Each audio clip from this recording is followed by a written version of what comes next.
জোলাইবাড়িতে পুলিশের সাঁড়াশি অভিযান, খাঁচায় 4 নেশারু, মদ্যপ অবস্থায় ধরা পড়ল সরকারি গাড়ির চালক। নেশামুক্ত ত্রিপুরা গড়ার লক্ষ্যে বড়সড় সাফল্য পেল দক্ষিণ ত্রিপুরা জেলার জোলাইবাড়ি ফাঁড়ি থানার পুলিশ।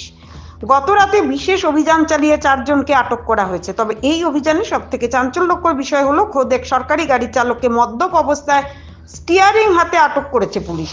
প্রশাসনের নাকের ডগায় বসে সরকারি ক্ষমতার এমন অপব্যবহার নিয়ে এখন উঠছে হাজারো প্রশ্ন।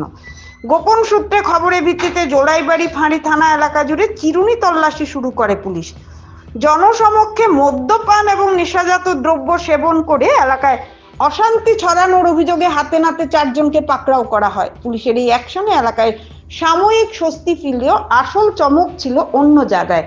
অভিযান চলাকালীন পুলিশ একটি সরকারি গাড়িকে আটকায়। চালকের আসনে বসা ব্যক্তির আচরণ সন্দেহজনক হয় পরীক্ষা করতেই বেরিয়ে আসে আসল সত্য।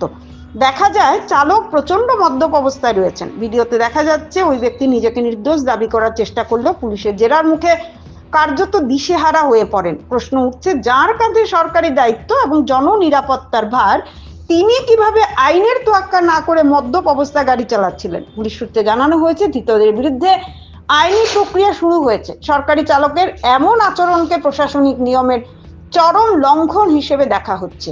পুলিশের স্পষ্ট বার্তা, অপরাধী যেই হোক, সরকারি তকমা থাকলেও কাউকে রেয়াত করা হবে না।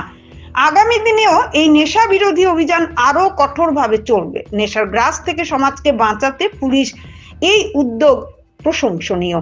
কিন্তু সরকারি কর্মীরাই যদি এমন কাণ্ড জ্ঞানহীন কাজ করেন, তবে সাধারণ মানুষ কার উপর ভরসা রাখবে? এখন দেখার অভিযুক্ত ওই চালকের বিরুদ্ধে প্রশাসন দৃষ্টান্তমূলক কি ব্যবস্থা গ্রহণ করে।